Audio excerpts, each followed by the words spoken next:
Good afternoon, everyone. I'm Andy Lowe. I'm the Executive Director of the New England Rural Health Association, and so glad you could join us today for our webinar and introducing the EPA Environmental Justice Grant Opportunities.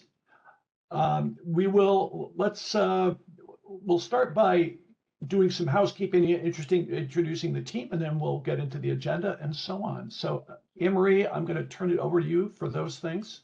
Thank you, Andy. Hi, everyone. I'm Anne-Marie Day, the Chief Operating Officer at the New England Rural Health Association. As you all enter, we are making you panelists so that you will be able to join in the conversation at some point here.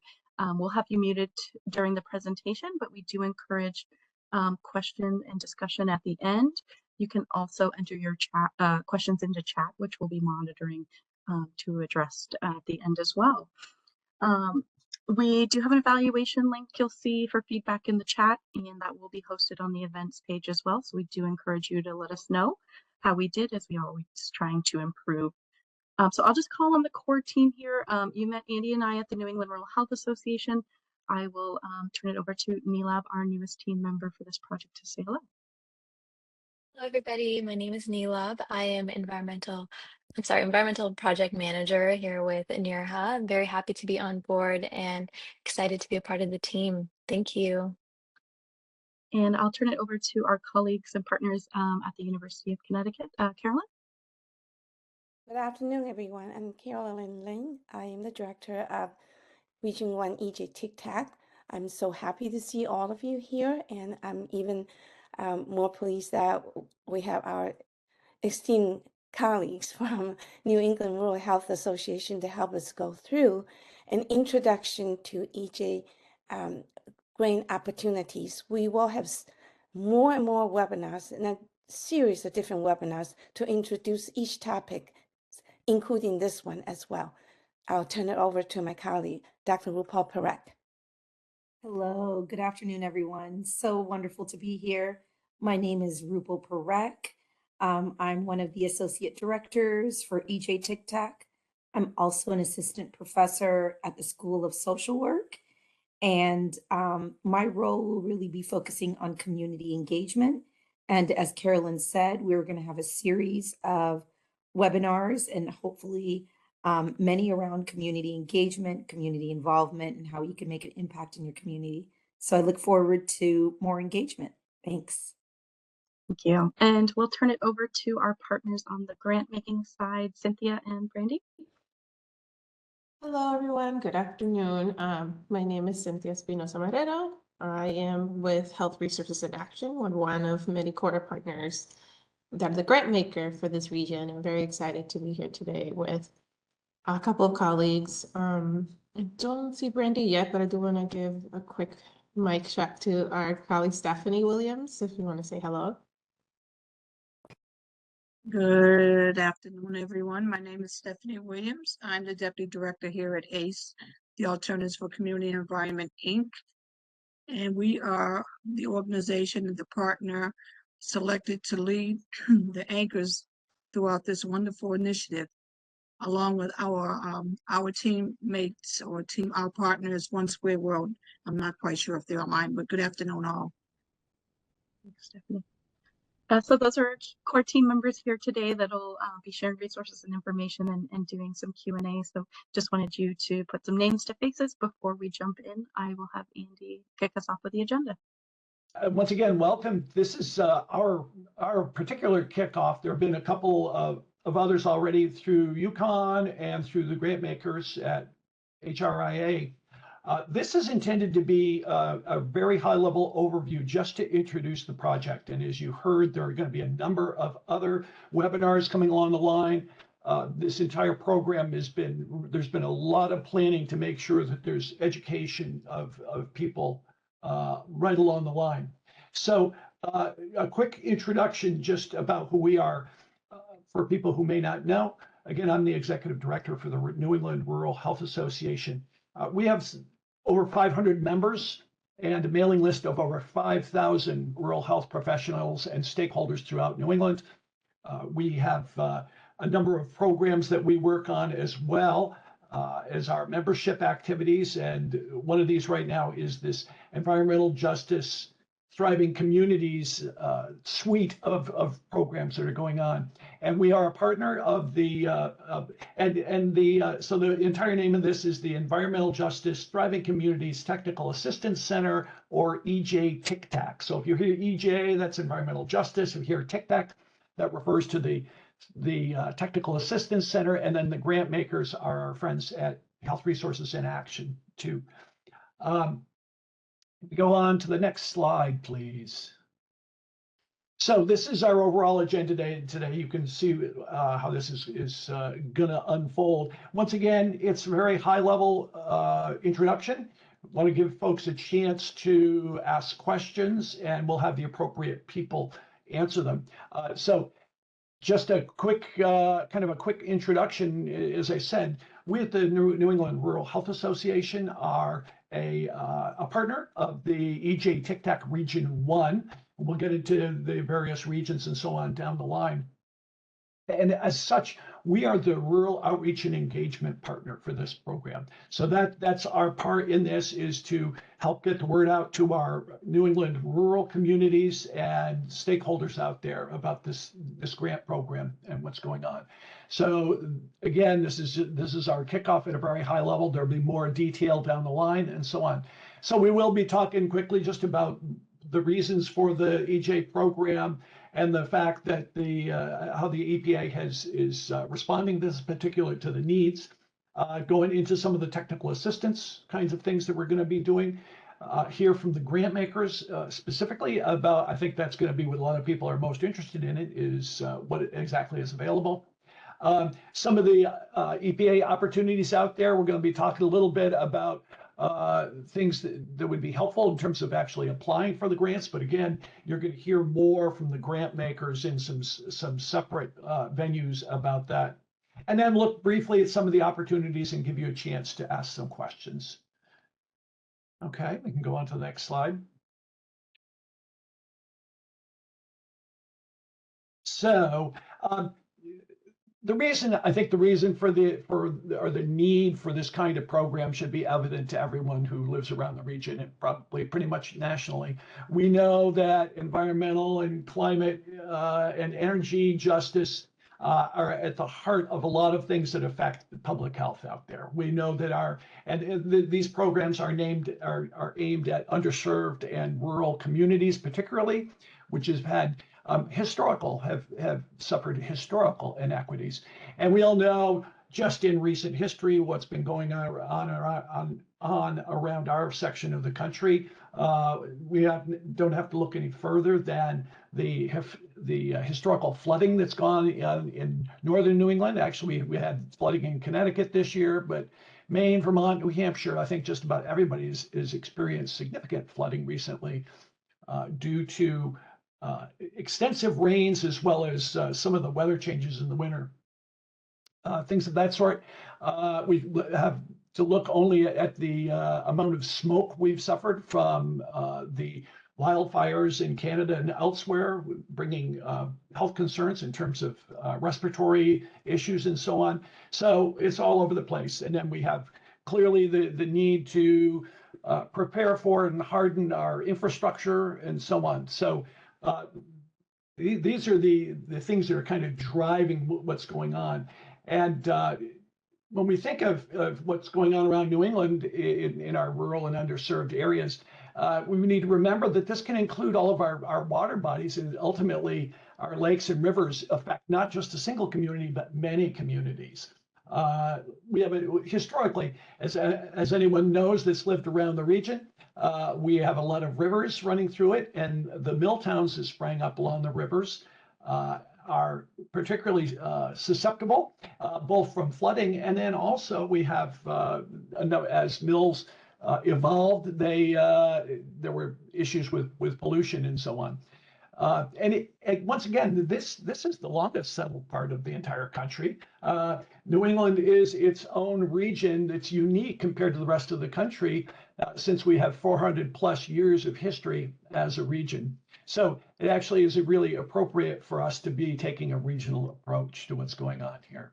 We can go on to the next slide, please, Kira. So I'll talk just quickly before we jump into more detail, how the EPA has responded. And so this Environmental Justice Thriving Communities program is one answer to that. There's been a lot of funding and investment made. The Technical Assistance Center that we are a partner of and we'll speak about briefly is one response. And then we also have our grant making partners over at Environmental Justice for New England, who will talk about the direct funding opportunities that they have available to support you all with. Next slide.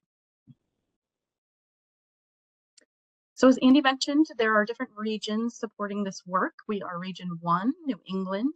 You'll see over in the right-hand corner, the light blue colors. Hopefully all of you know, but that includes Maine, New Hampshire, Vermont, Massachusetts, Rhode Island, and Connecticut. Andy also mentioned we are one of the partners you'll see listed here, that the TICTAC is housed at the University of Connecticut, and we are grateful to be working with a wonderful team, a broad team of partners who bring all of their own expertise to help support the whole New England region and some of its most vulnerable populations. So you'll see our other partners listed here, the New England Environmental Finance Center, which is at the University of Southern Maine, the Institute for New England Native American Studies at the University of Massachusetts, Boston, the Environmental Protection Network, Groundworks USA, and the New England Rural Health Association. So all brought together to serve each of the 6 states, and again, some of our most vulnerable, whether that's tribal, rural, urban, and as Andy mentioned, New England being one of the oldest founded regions, also some of the oldest population as well. Next slide, please. So technical assistance, what does that mean? I know that's always thrown around. What can we help support you with at the TICTAC, and how do you access that? So as RuPaul mentioned, there'll be a lot of effort around community engagement. So how do you engage folks into this work? That's a really important factor. So we'll be doing webinars and more information around that. Building capacity in underserved and rural communities. So our role really will be outreaching and using our team members to access networks and partnerships and relationships that we already have at New England Rural Health Association to make sure rural communities and stakeholders know about these opportunities and have access. And addressing environmental and energy justice concerns. So that could be a broad range, I think you mentioned, whether it's water quality, air, soil, healthy homes and environments, stormwater and flooding, emergency preparedness, so a whole host of different topics, providing education and other technical assistance and education around environmental quality and health. So it's as easy as accessing, just filling out this form. So if you go to the University of Connecticut's environmental justice page, you'll see the link right there. Just fill in your information and the team will get back to you and help direct you to the fastest and most effective and efficient way to access these resources. So again, if you are one of our partners at the New England Rural Health Association, feel free also just to reach out to us. We'll help connect you with the UConn team. We'll help you fill out the form. We really do want to make this as easy as possible for folks to get pointed in the right direction. Next slide, please. So there's lots of information going on and being shared. So I know our partners at the Environmental Justice for New England just had their launch webinar last week, and it was amazing. I learned a lot, as I always do with listening to you all. So I'll turn it over to Cynthia, Brandy, Stephanie, just to talk about the grant making piece of this project. Thank you so much, Anne-Marie. Really appreciating that introduction. And I just want to say hello to everyone and welcome on behalf of the Environmental Justice for New England team. I want to acknowledge my colleague Cynthia Espinosa Marrero from Health Resources in Action, or HRIA, my colleague Stephanie Williams from Alternatives for Communities and Environment, or ACE. We also want to acknowledge Grassroots Fund, the New England Grassroots Environmental Fund, also called Grassroots Fund, for their partnership with us in this effort. My name is Brandy Brooks. I use she, her pronouns. I'm based here in Boston, Massachusetts, And it's a joy to be part of the team with ACE doing our outreach work around this program. And I want to begin by sharing a little bit about why this program is so important to us at Environmental Justice for New England. This is a historic grant making opportunity that we are seeing as part of work that has been done for decades by grassroots advocates all across the country with the EPA, with other federal, state, and local agencies to really advocate for resources, especially financial resources, getting into the communities that are on the front lines of climate and environmental crises that we are experiencing all across the country. You heard as Andy talked about some of those and how they specifically show up here for us in New England. And we know the struggle that it has been for our communities to be able to adequately respond, to adequately organize. So this funding is a huge win for us, and it provides a tremendous opportunity to resource our communities. But we view it as even more than that. It's not just about the money. This is also a huge opportunity for us to really build and strengthen the environmental justice and climate justice infrastructure across our region. Because one of the things that we know is that we are much more powerful when we are able to operate together, when we are able to advocate together, when we are able to share information and resources, and when we are able to build on the ways that our struggles in different places across our region are intimately linked. We know this because this is the way that the environment works. It doesn't fall into these little silos based on these political lines.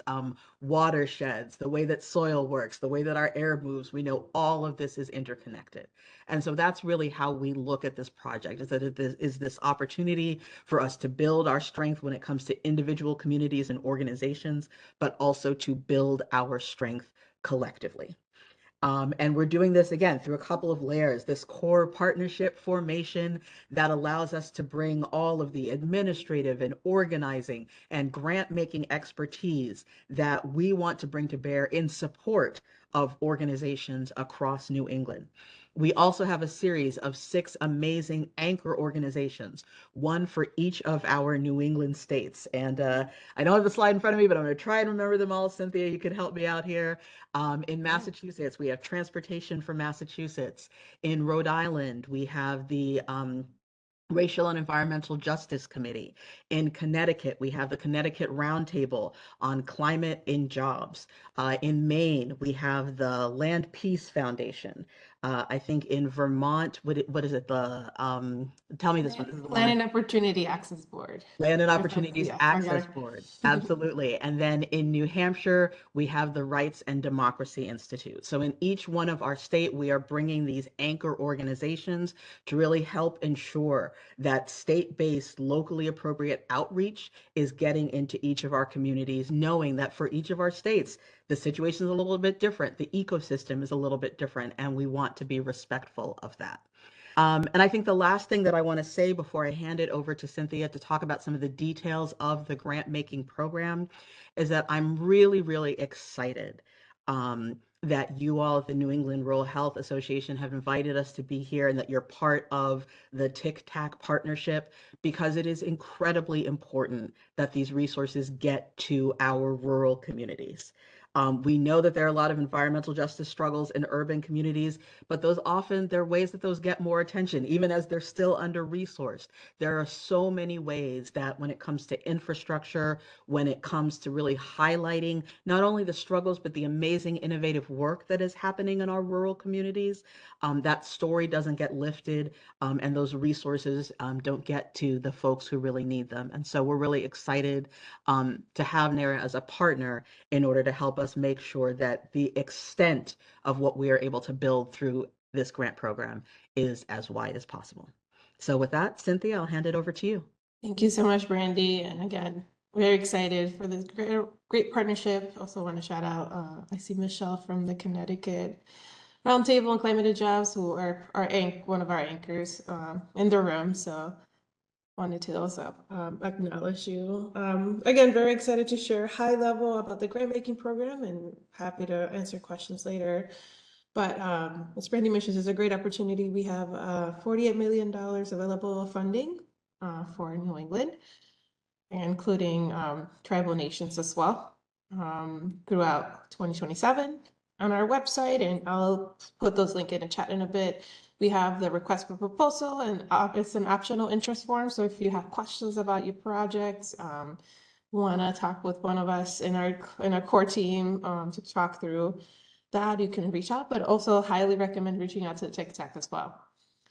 We did launch last week a webinar. We're working to put the recording on our website, but want to elevate that we're looking to host optional office hours. So if you want to have more one-on-one conversation with us, you can do that.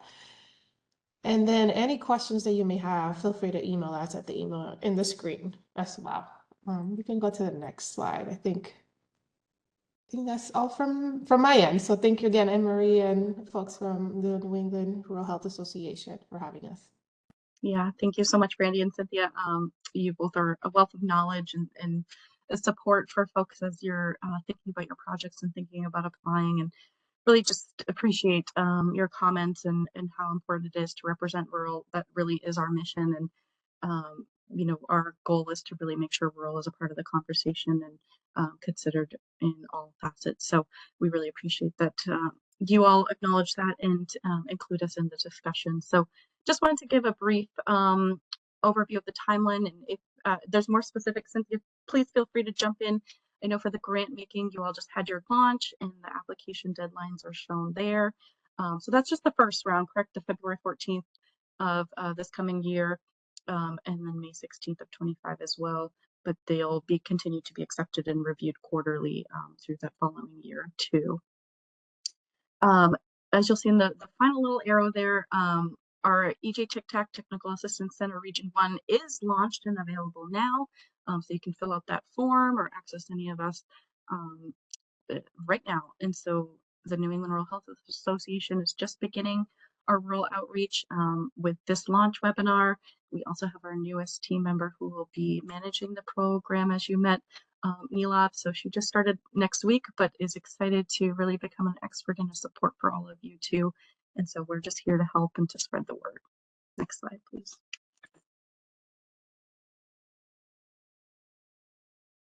Nope, next slide here.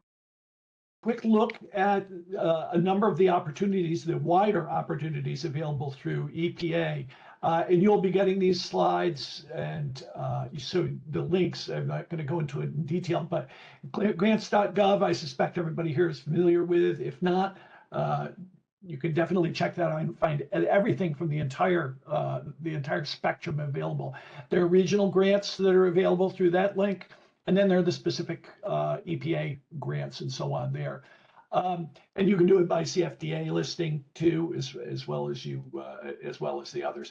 So there will be specific webinars on each of these things. There's so much information to cover. And as we said, this is we're just scratching the surface with this introduction today, just to give you an idea of how broad this the investments are that are being made at this point around environmental, climate, and energy justice. It's historic, really. You can always subscribe to the listserv too. Also, I think we mentioned it already, and we will again. If not, our newsletter from the New England Rural Health Association, we provide regularly funding opportunities too. There are likely we'll talk about some of the other opportunities coming up, but some of the opportunities come down through the state, for instance, and we list those through, in some cases, our state offices of rural health, for instance. Next slide. So thanks, Ida. Yeah, there's lots of opportunities. I guess is the major point. If you sign up for their listserv, please feel free, as Andy mentioned, to sign up for our newsletter. If you just go onto our website, and Kira can pop that into chat for you. We have a regular newsletter that goes out monthly that typically is where we've been sharing all of these opportunities and events. But we are excited to have more staff and resources. So NELOB will be working on a specific environmental health specific newsletter and email blast. So please feel free to sign up right on our website there at nerha.org. This is just going to be a broad overview again of some grant writing tips and tricks. I do want to highlight the grant makers and their wonderful webinar and recording, because they're actually doing this pretty innovative and accepting different types of grant proposals in different modalities, whether that's video or the traditional. So check that out. And if you're a little bit creative or interested in telling your story a bit differently, they have those available for you. Getting started, sam.gov, grants.gov, must have accounts. Please sign up for those. It can take a little bit of time, so it can't, you can't get started there too early. So please go there and get your accounts rolling. I'll talk about some resources for you on the next slide, but just really want to encourage you to really read thoroughly the grant application, the notice of funding, as each is a little different and has different requirements. There can be different scoring criteria depending on what you're applying for. So really just pay close attention to those details. There may even be additional forms or attachments that are required depending on what opportunity you're looking for or looking at. Deadlines, I can't stress enough, there's no extensions. If there's a deadline, it's a deadline.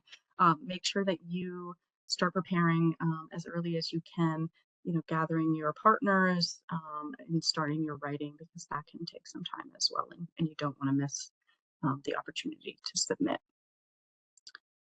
And again, there's more resources that we'll link next, so you can go to the next slide.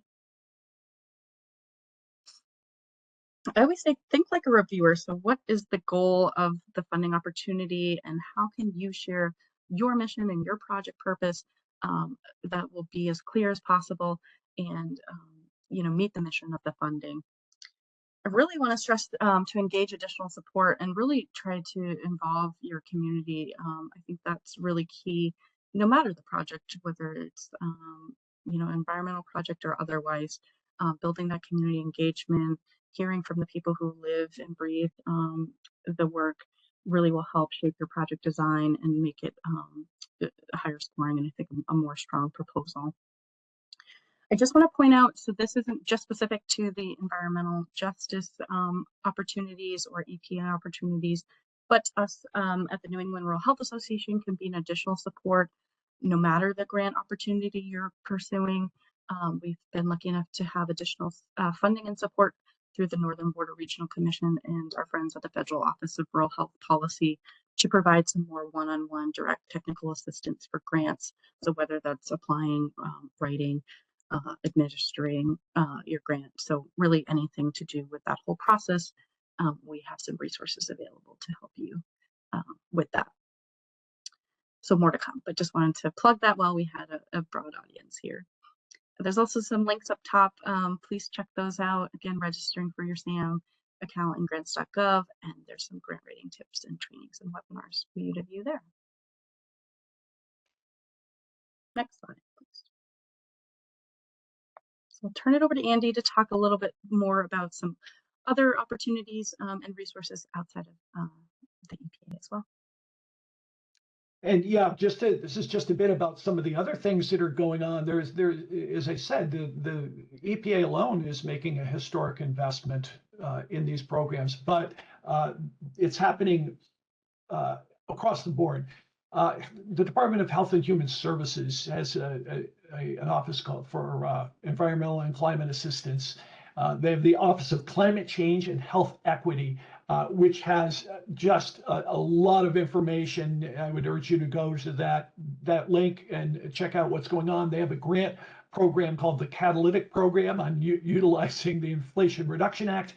We know that one's kind of winding down, and they're trying to move those funds out. So there's kind of a sense of urgency there.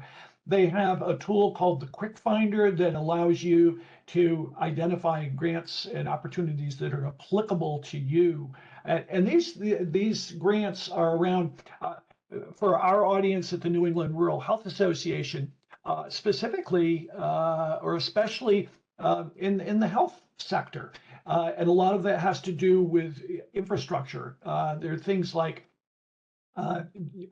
battery powered generators that are fueled by solar energy to get away from propane or diesel, those kinds of things.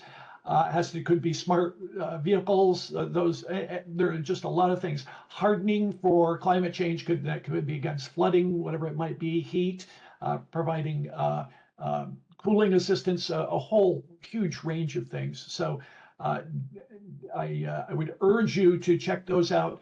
We are going to be doing a separate webinar from OCCHE, that Office of Climate Change and Health Equity, shortly. Actually, we have a meeting with them tomorrow with some of the folks there, and we will be doing that sometime after the first of the year and so on. One thing I do want to say, as you see that Northeaster bearing down on New England, like they always do, is that one of the things we really want to emphasize, and this is where EPA has been extremely responsive to some of the needs, is these programs, we at the TICTAC, at the grant makers and so on, are really trying to reach some of the less usual suspects out there. Community-based organizations, small organizations that may not have historically been able to compete for these grants as well. And that's why the grant makers are taking a really innovative approach.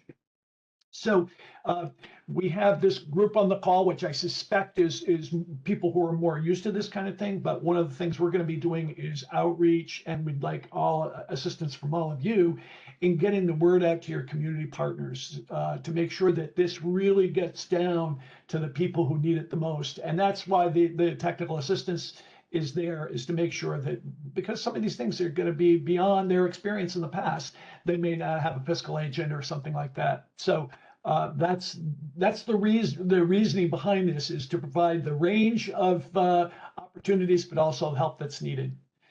And we go on to the next slide. I'll hand it over to Neelab. Hello, everybody. Yes, I'm Neelab. I am NERHA's new Environmental Health Program Manager. I'm excited to be a part of the team. I'll just go over very briefly about a few of the websites that we talked about throughout the presentation.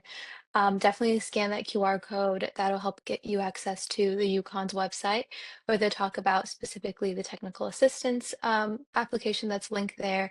All of their webinars are linked there so far, where you can go ahead and register. So definitely take a scan at that QR code. And then a few websites there that are listed as just EPA's websites for TICTAC and the grant makers, stating that they are launched now, and you can definitely see the other regions listed there as well. Environmental Justice for New England's website is a great source to reach out for all of the different tiers of information for the grant in terms of eligibility. All of that information is definitely listed there, and our NERHA's website. So on our website, you'll soon see some more information about the program. Like Anne Marie said, our newsletter and other resources will definitely be available there. We can go ahead and go to the next slide. So a few opportunities that are to come, and again, this is very early stages, but we will be hosting and co-hosting a few webinar series that will focus on different prongs of support and services that are available through the EJ TICTAC program. We'll host some workshops and co-host some workshops in person and online, more events to come for that. We don't have the dates quite yet, but we are working on getting that to everybody. And a great source to look out for that is definitely on UConn's website and our website, NERHA's website. Like Anne Marie stated, that our newsletter and website will have more information shortly. And I'll pass it over to our Q&A section. I don't know if Anne Marie or Andy have anything else to add for our more to come, but I think that's all on my end. Yeah, I think that is it as far as just the slides go. We wanted to make sure that there's plenty of opportunity to answer your questions or have a discussion. We have all of our partners here today. So it's just really a great time to start thinking ahead. What, we want to hear from you as well. What sorts of things do you want to learn more about? And how can we be most beneficial for you as the Technical Assistance Center and as our grant making partners as well? So Kira, I think, yeah, next slide is just, I think, opening our question and answer now. I know that we have our UConn team helping to monitor chat, and we'll get that started. Yep. Hi, everybody. This is Jen Newman from the UConn team on TICTAC. We did have a question posted to our chat, but it was quickly answered by Brandy Brooks. So what I can do is read out the question and the answer, and then if anybody has more to discuss around that, why don't we go? We'll start there. So Jean Hamilton, hi everyone, thank you. I have a question about CJEST at CJEST and the application guidance that projects that project should be in a CJEST zone or justification of why it isn't. Vermont is hard to map because of our sparse population. Most of our projects operate statewide due to our population size. How do you recommend our communities address the CJEST issue? So Brandy, you can come off mute and answer in your own words, or I can continue to read. Sure, I'll just answer briefly. Thank you so much. you. Yes, the tool that is listed there, this is one tool for being able to identify what are defined as environmental justice communities. And we just want to make sure that folks know, we know that there are communities that aren't included in this, that don't get captured with the way that the tool analyzes things. So one of the things we talked about last week is that there is a section of the application that actually allows you to provide a justification. If your community isn't there in the CJEST tool, you can still explain what the conditions are, what the population is that you're serving. And that is something that the grant readers will read and take into account as they're considering your application for funding. And I would just add that we recognize that this is just one example of historic inequity that's occurred. Is our small rural regions don't show up on these larger, sometimes federally organized kind of databases and so on. And it doesn't mean that the need isn't just as great. And so one of the things we want to make sure is that the folks in the small rural communities are able to compete along with everyone else. And I think that was a point for me when I listened to your webinar, was just, just because there is the screening tool to help, that doesn't exclude you. Like, please don't think you're not eligible, just if you go look through that tool. So really, tell your story, and, that will be greatly factored and reviewed by the team. Yeah, there's an additional thing, if I could just chime in as well. One of the additional ways that we're looking to address this is that not only do we have the grant making program, it's at different levels depending on the size of the organization, and there's more information that you can get about that on the Environmental Justice for New England site. But we will also be actively seeking folks to participate from different communities across the region as grant readers. This is another way that we're really trying to make sure that equity is built into this process. And there's going to be more of information that starts to be available on our website about how you can express interest in that if you're a grant reader, how you can let other folks in your community who you think would be great grant readers know about this. We're hoping to have a lot of applications, so we're going to need and want a lot of grant readers, and we want to make sure that there's coverage for that from all different kinds of communities across New England. We have another a follow-up question from Jean Hamilton. Can you advise strategies on how CBOs can find and connect with the IRA resources through initiatives like the Catalytic Program? It seems like there are some funds in my state, and some of them may be at risk of clawback. I'd love to connect those funds to our communities ASAP. Thank you. And so from the point of the view of the OCCHE funding, as I said, we actually have a meeting with them tomorrow, and they're going to be doing a webinar with us. So I think there will be more information about that. I don't have specific information other than that, but we will be bringing those folks on to do to provide more information, and they share information again through our newsletter on a fairly routine basis too. Thank you.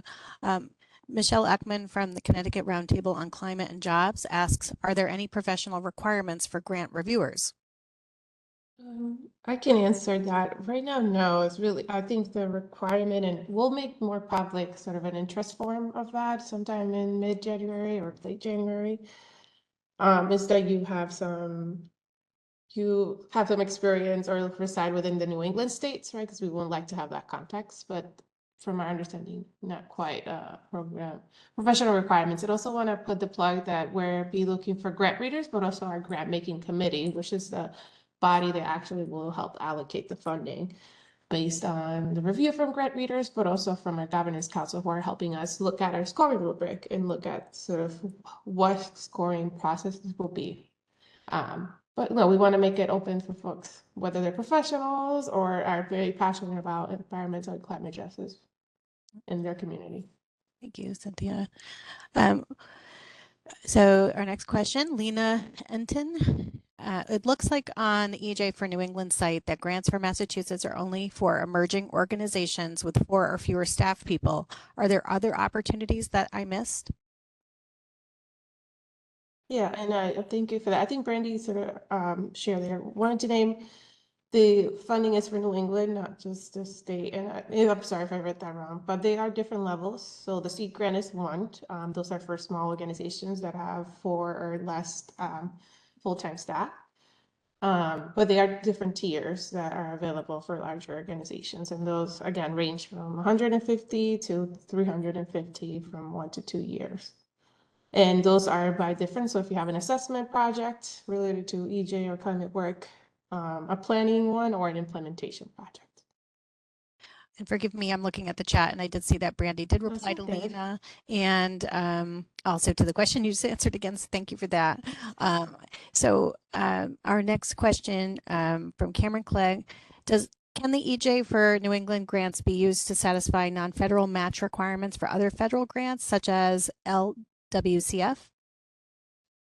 I'm going to look more into that. I believe we have a similar question and we'll have to triple check based on EPA requirements about this funding being as like used as a match. We'll name that for our grant program, you do not have to have a match requirement. That's what we know, but I will name that I don't have the correct answer and don't want to give you an incorrect answer at this moment, but we'll follow up and share it with Andy and Marie to make sure we answer that question fully. So I'm sorry that I don't have it as of today. And then a quick question from Sally. Are there additional office hour opportunities if they aren't available on 12/18? Yes, so we are working on making those available on our website. We're looking to at least host one office hours a week, start January and February before the first deadline, and then right after for that second round. One day we'll tentatively have Tuesday, January 7th from 2 to 3 on our hold internally so that we can then make it more public very soon. But on our website, we'll include more specific details of those. And again, those are optional. Some of them will be within topics. We'll have more specific about budgets and the compliance requirements so you all are aware. Others are just general office hour space for you to come in and ask questions.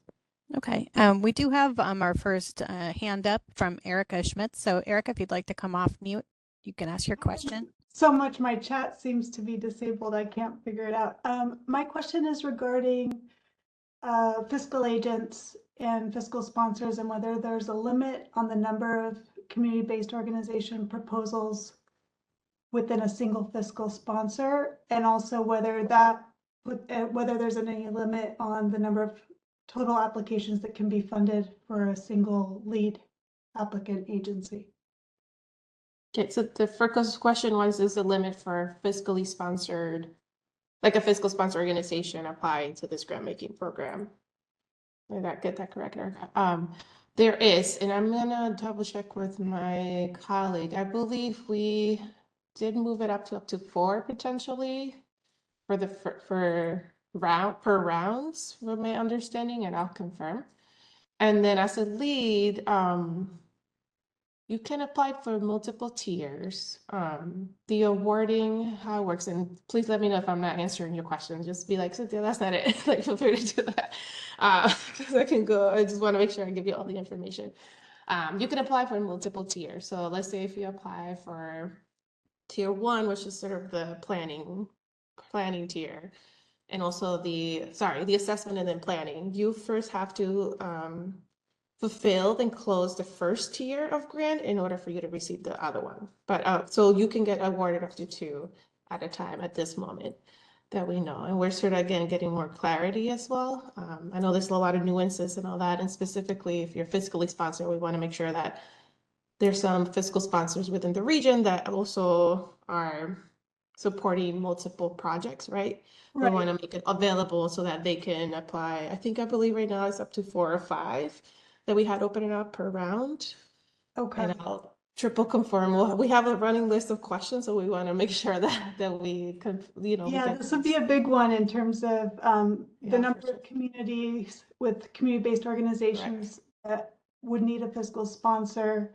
How many can we sponsor? And then for applications that we might pursue as a lead agency, how many regions? So proposals for different communities and regions, how many would we be able to have funded? And would name too that we are the regional grant maker for New England. We also work closely with Institute for Sustainable Communities, who are they're the national grant maker for our region as well. So if we hit the limit, let's say with our region, we can also recommend you and support, like look into Institute for Sustainable Communities, because they also have funding for the region as well. And do they all have the same guidelines, or does it Similar depend on guidelines. I think they're opening up sometime in January, so they're still a little bit more behind than us, but we're good partners with them and continue to have conversations. And sometimes if we can, share referrals to them, we'll do that, and also recommend for our organizations to look into their grant making program once it's up. Great to know. Thank you. You're welcome. I just wanted to chime in really quickly, Erica, and for others. This is something that we've been talking about within the ACE team about how to actually organize resources around fiscal sponsorship, knowing that there are going to be a number of groups who have this need. So this is something that we're continuing to work on, and we'll be hopefully able to share more information about different ways that groups can partner with folks who are able to be fiscal sponsors for this effort. That's wonderful. Thanks so much. Thank you. Annie, I see you have your hand up, and you also have a question in the chat. So I'll let you come off mute, and we can speak to you. Your Yeah, it's another question. Just to clarify on the one that was just asked. Sorry, I can't remember your name. Just to clarify, because there's some fiscal sponsors who sponsor regionally and not just per state. So is it, well, I think you said per region or per state for the same fiscal sponsor? So I think what we're looking, and I'll confirm the last conversation if I recall, it's 4 submission from the same fiscal sponsor per round in our application portal.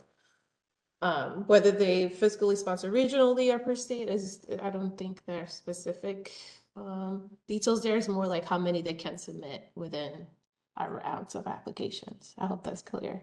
Yeah, and I'll confirm the number, because I know that we had it low and we realized that within the region, there's more of a need, and there's a lot of groups that this funding should really, this sort of purpose for have.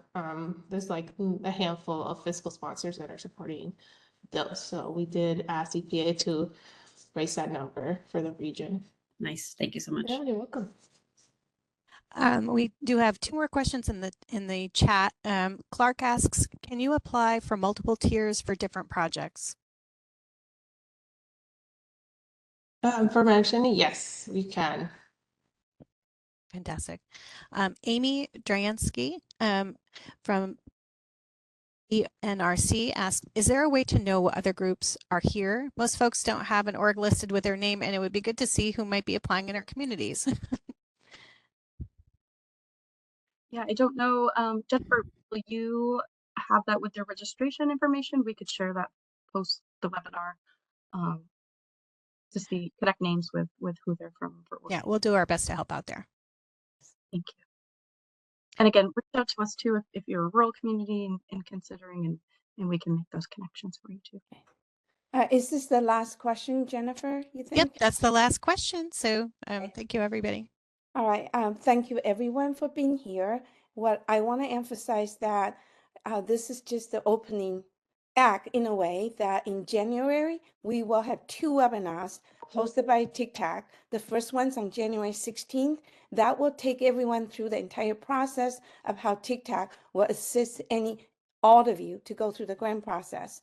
And the second follow-up would be, there would be another webinar on January 29th that actually goes into the detail to tell you step by step how to apply for a grant. So I invite all of you to attend both of those webinars, January 16th, January 29th, and they're on our webpage, events webpage, and we also drop the survey feedback links in the chat as well. So please do provide us feedback and suggestions. Again, I really appreciate everyone for being here, and I hope to see you in January. And in the meantime, happy holidays and happy New Year. Thank you. Thank you. Thank you. Thank you. Thanks for joining us. Thank you all. Great to have you here.